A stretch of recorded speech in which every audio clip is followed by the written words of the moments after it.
एक अय्याश राजा था। वो इतना धूर्त था कि नगर में किसी भी खूबसूरत महिला या लड़की को देख लेता तो अपने रुतबे के दम पर उसे हासिल कर लेता। एक बार राजा ने अपने लड़के के जन्म दिवस पर एक बहुत बड़े उत्सव का आयोजन किया, जिसमें नगर के सभी लोग पधारे। राजा का सबसे खास मंत्री भी अपनी पत्नी सहित राजा के यहाँ उत्सव में शामिल होने पहुंचा। जब राजा ने मंत्री की पत्नी को देखा तो राजा उसे देखता ही रह गया। राजा ने आज तक इतनी सुंदर स्त्री नहीं देखी थी। उत्सव खत्म हुआ, सभी अपने घरों को लौट गए, पर राजा का सुख चैन छिन चुका था। उसे रह रहकर बस मंत्री की स्त्री के ही विचार आ रहे थे। उस रात राजा सो भी न सका। उसने पूरी रात करवटें बदलते और मंत्री पत्नी को हासिल करने की तरह तरह की योजनाओं को सोचते हुए ही बिता दी। आखिर राजा को एक युक्ति सूझी। सुबह होते ही उसने बुलावा भेजकर मंत्री को अपने पास बुलवा लिया और एक पत्र देकर कहा, ये फला फला राज्य में लेकर जाना है। मंत्री ने कहा, ठीक है महाराज। घर जाकर पत्नी को बता। राजा के इरादों से अनजान मंत्री निकल लिया गंतव्य की ओर। मंत्री की पत्नी को हासिल करने के लिए उतावले राजा का तो एक एक पल सदियों के बराबर जा रहा था। जब उसे पक्का विश्वास हो गया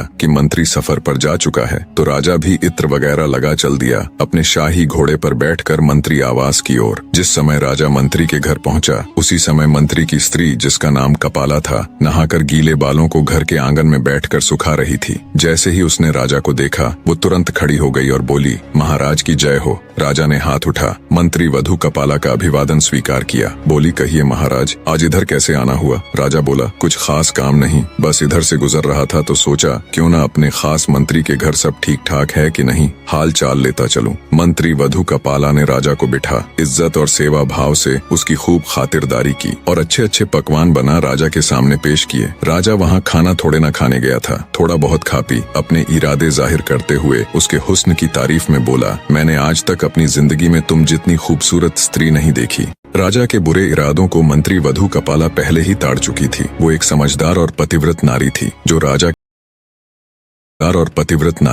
जो राजा के घर आते ही समझ चुकी थी कि राजा ने जानबूझकर उसके पति को बाहर भेजा है ताकि राजा उसे अपने जाल में फंसा अपने बुरे इरादों को अंजाम दे सके। कपाला बोली, महाराज एक बात बताए, शेर जंगल का राजा होता है क्या? जंगल के राजा को ये शोभा देता है कि वो झूठन खाए और गंदगी में मुंह मारता फिरे? जब एक न्याय देने वाला ही अन्याय करने लग जाए तो प्रजा कहाँ जाएगी? महाराज, आपको ये बिल्कुल शोभा नहीं देता कि आप अपने मंत्री की स्त्री से ऐसी बातें करें। मंत्री वधू कपाला के मुख से ऐसी समझदारी और आंख खोल देने वाली बातें सुनकर राजा खुद पर बहुत शर्मिंदा हुआ। उसे अब बहुत अफसोस हो रहा था। उधर मंत्री कुछ दूर ही चला था, तभी उसे ख्याल आया कि राजा का दिया हुआ पत्र तो घर ही भूल आया है। उसने तुरंत अपना घोड़ा मोड़ा और घर की तरफ दौड़ा दिया। मंत्री जब घर पहुंचा और घर के बाहर राजा का घोड़ा देखा तो उसके पैरों नीचे से जमीन निकल गई। उसे सारा माजरा समझते देर न लगी। मंत्री की पत्नी राजा के साथ रंगरेलियां मना रही है। यही सोच सोचकर मंत्री के खून का पानी बनते देर न लगी। फिर भी मंत्री खून का कड़वा घूंट पी गया और चुपचाप जाकर वो पत्र उठाया और बिना किसी की नजरों में आए, बिना किसी से कुछ कहे सुने घर से निकल गया और राजा की बताई जगह पर वो पत्र पहुंचा दिया। पत्र पहुंचाकर जब मंत्री राजा के सामने हाजिर हुआ तो राजा ने बहुत सारे हीरे जवाहरात इनाम के तौर पर मंत्री को दिए। मंत्री ने वो सारे हीरे जवाहरात ज्यों के त्यों अपनी पत्नी को दिए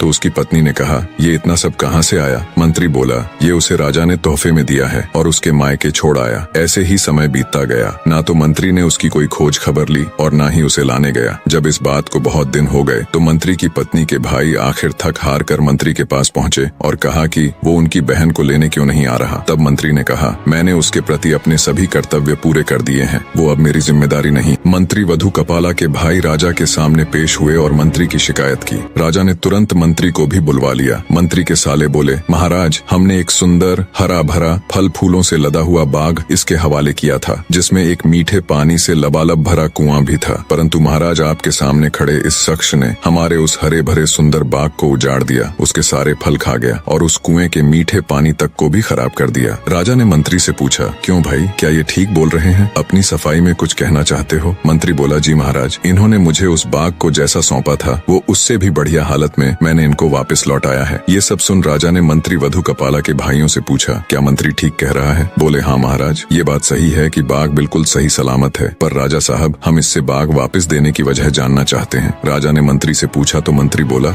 महाराज बाग वापस करने की वजह ईर्ष्या या नफरत नहीं है। दरअसल एक दिन जब मैं बाग में आया तो मैंने शेर के पंजों के निशान देखे तो मुझे डर हुआ कि कहीं शेर मुझे भी ना खा जाए। बस इसी बात के डर से मैंने बाग में जाना बंद कर दिया। राजा सबकी बात बड़े ध्यान से सुन रहा था। वो सिंहासन से खड़ा हुआ और बोला, मंत्री साहब अपने बाग में बेखौफ बिना किसी डर भय के चले जाओ। इसमें कोई शक नहीं कि शेर तुम्हारे बाग की तरफ गया था, लेकिन वो शेर ना तो तुम्हारे बाग में कोई असर छोड़ सका और ना ही बाग का कोई पत्ता तोड़ सका, ना ही कोई फल खा सका। वो शेर तुम्हारे बाग में थोड़ी देर रहा, फिर मायूस होकर लौट गया। राजा बोला, कसम उस ऊपर वाले की, मैंने तुम्हारे बाग के चारों तरफ लगी मजबूत दीवार जैसी पहले कभी नहीं देखी। उसके बाद मंत्री सीधा अपनी ससुराल गया और पत्नी कपाला को ले आया। सारा माजरा बिना मंत्री वधू की इज्जत उछाले सुलझ गया और दरबार में बैठे किसी भी व्यक्ति को कुछ समझ नहीं आया। ऐसी ही और कहानियों के लिए चैनल सब्सक्राइब कर चैनल पर बने रहे। आप सब